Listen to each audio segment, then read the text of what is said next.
Selamat pagi Ananda semuanya. Salam sejahtera untuk kita semua. Namo Sanghyang Adi Budaya, Namo Buddhaya.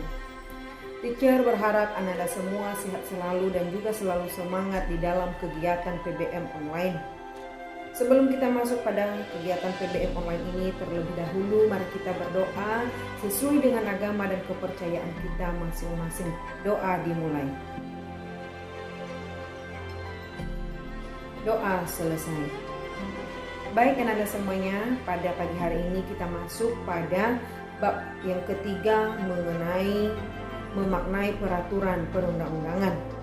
Dan di dalam bab 3 ini kita masuk pada pertemuan yang pertama mengenai materi makna tata urutan peraturan perundang-undangan di Indonesia.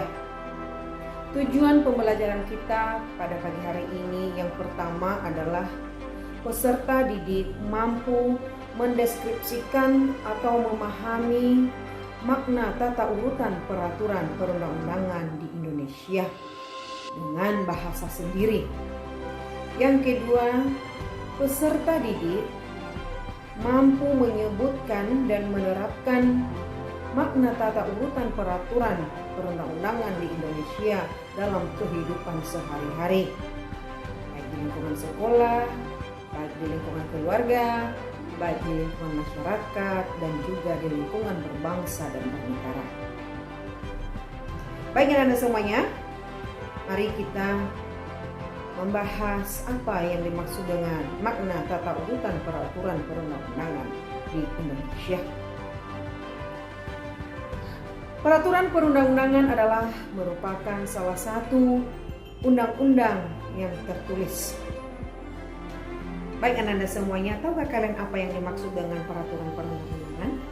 Peraturan perundang-undangan adalah merupakan suatu peraturan yang tertulis yang memuat norma hukum dan juga mengikat secara umum. Itulah yang dimaksud dengan peraturan perundang-undangan.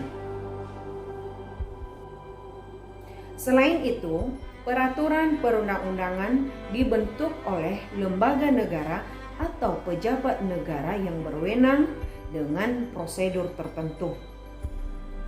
Peraturan perundang-undangan tertinggi di Indonesia adalah Undang-Undang Dasar Negara Republik Indonesia tahun 1945. Selain Undang-Undang Dasar Negara Republik Indonesia tahun 1945, terdapat peraturan perundang-undangan lain di bawahnya, seperti Ketetapan MPR, Undang-Undang Peraturan Pemerintah atau pengganti Undang-Undang Peraturan Pemerintah, Peraturan Presiden, Peraturan Daerah Provinsi, dan yang terakhir adalah Peraturan Daerah Kabupaten dan Kota. Itu yang dimaksud dengan selain Undang-Undang Dasar Negara Republik Indonesia tahun 1945, terdapat pula peraturan perundang-undangan lain yang ada di bawahnya. Selanjutnya, peraturan perundang-undangan memiliki peran yang sangat penting bagi pelaksanaan di dalam kehidupan berbangsa dan bernegara serta bermasyarakat. Jadi setiap peraturan perundang-undangan yang dibentuk selalu memiliki kejelasan tujuan di dalam sistem hukum nasional Indonesia. Sistem hukum nasional adalah merupakan suatu hukum yang berlaku di Indonesia dengan semua elemen yang saling menunjang satu dengan yang lain dalam rangka mengantisipasi dan mengatasi permasalahan yang timbul di dalam masyarakat berbangsa dan bernegara yang berdasarkan Pancasila dan Undang-Undang Dasar Negara Republik Indonesia tahun 1945. Itulah yang dimaksud dengan sistem hukum nasional. Selanjutnya, peraturan perundang-undangan. Negara Indonesia adalah negara hukum sesuai yang tertera di dalam Undang-Undang Dasar Negara Republik Indonesia tahun 1945 di dalam pasal 1 ayat 3 yang mengatakan negara Indonesia adalah negara hukum, yang mengandung arti bahwa Kehidupan masyarakat berbangsa dan bernegara selalu berdasarkan dengan hukum yang berlaku di Indonesia. Adapun di dalam pasal 27 ayat 1 Undang-Undang Dasar Negara Republik Indonesia tahun 1945 menyatakan segala warga negara bersamaan kedudukannya di dalam hukum dan pemerintahan dan wajib menjunjung hukum dan pemerintahan itu dengan tidak ada kecualinya. Dengan demikian, penyelenggaraan pemerintahan di Indonesia harus berdasarkan dengan hukum yang berlaku. Jadi, sebuah negara ada pengakuan hak asasi manusia, asas legalitas, serta peradilan yang bebas dan tidak memihak atau supremasi hukum. Selanjutnya, berdasarkan Undang-Undang Nomor 12 Tahun 2011, peraturan perundang-undangan adalah peraturan tertulis yang memuat norma hukum yang mengikat secara umum dan dibentuk atau ditetapkan oleh lembaga negara atau pejabat yang berwenang sesuai dengan prosedur yang ditetapkan di dalam peraturan perundang-undangan.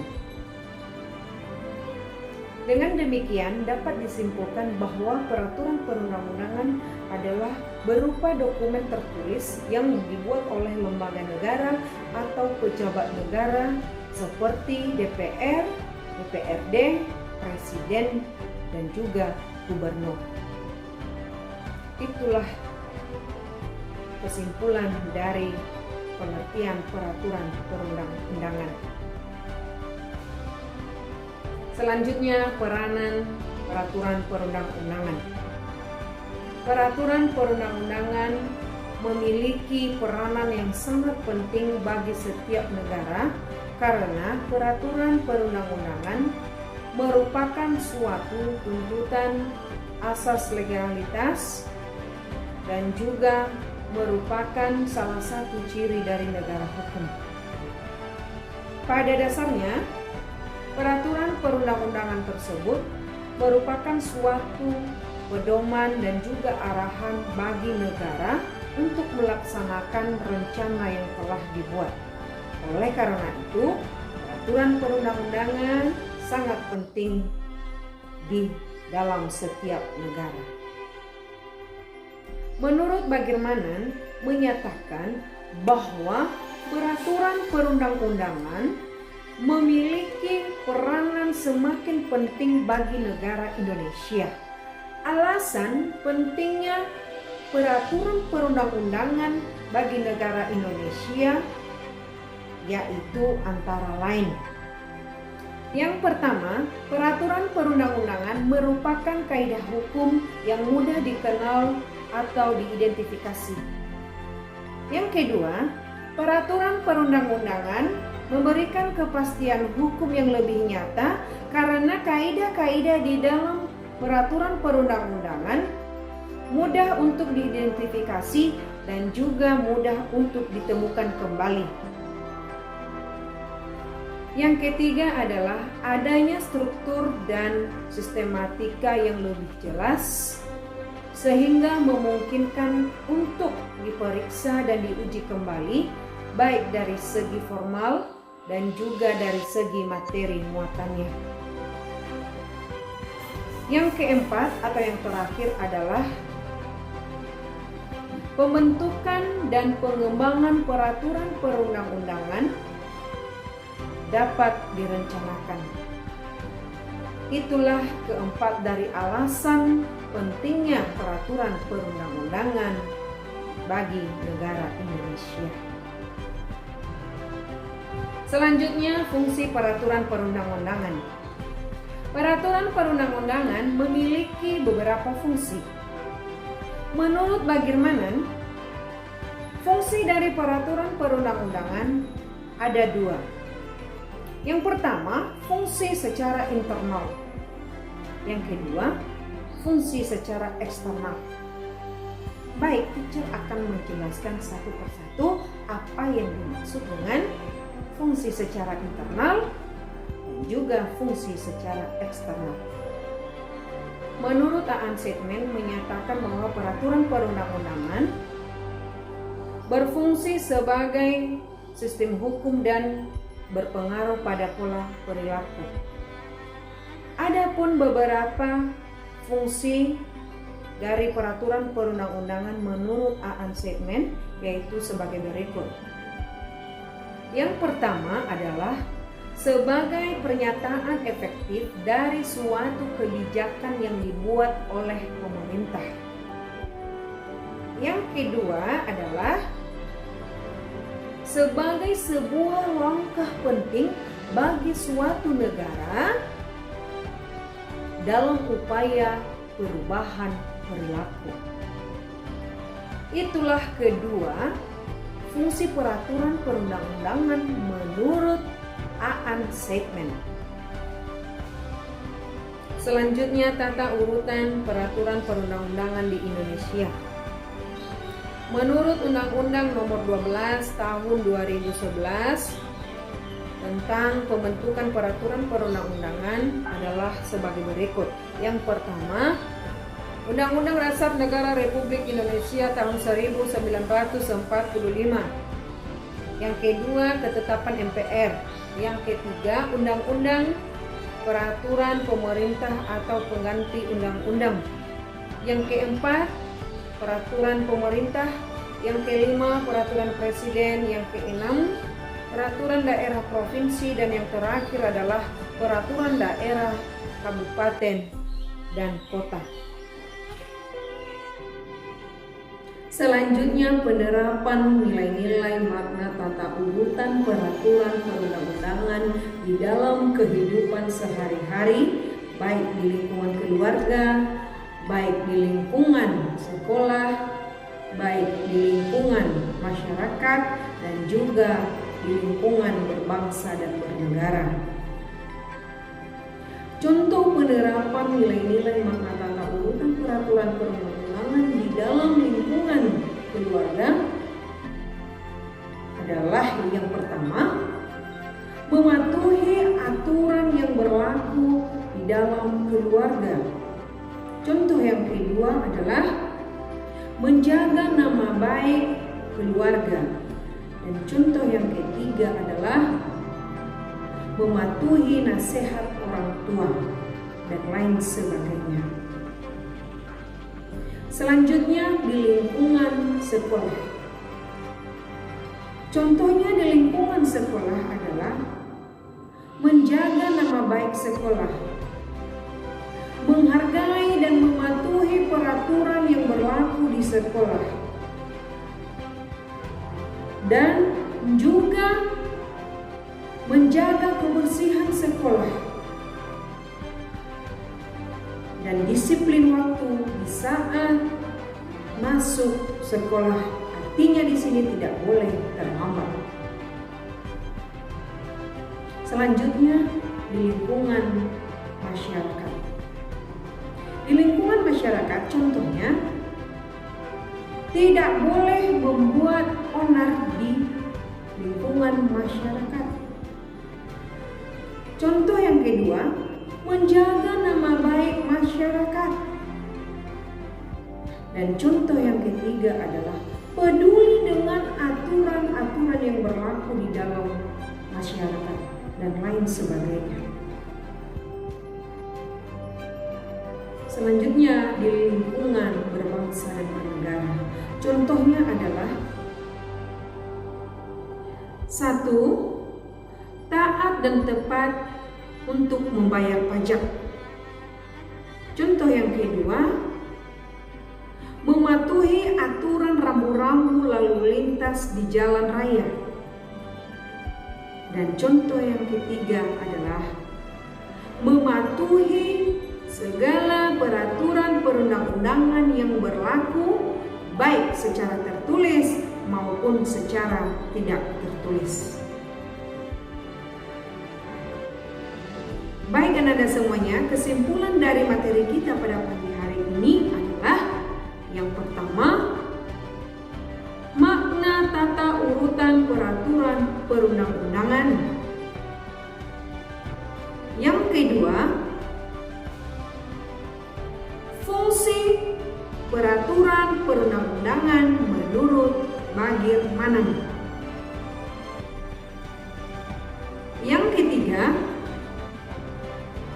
bunyi pasal 1 ayat 3 dan juga bunyi pasal 27 ayat 1 Undang-Undang Dasar Negara Republik Indonesia tahun 1945.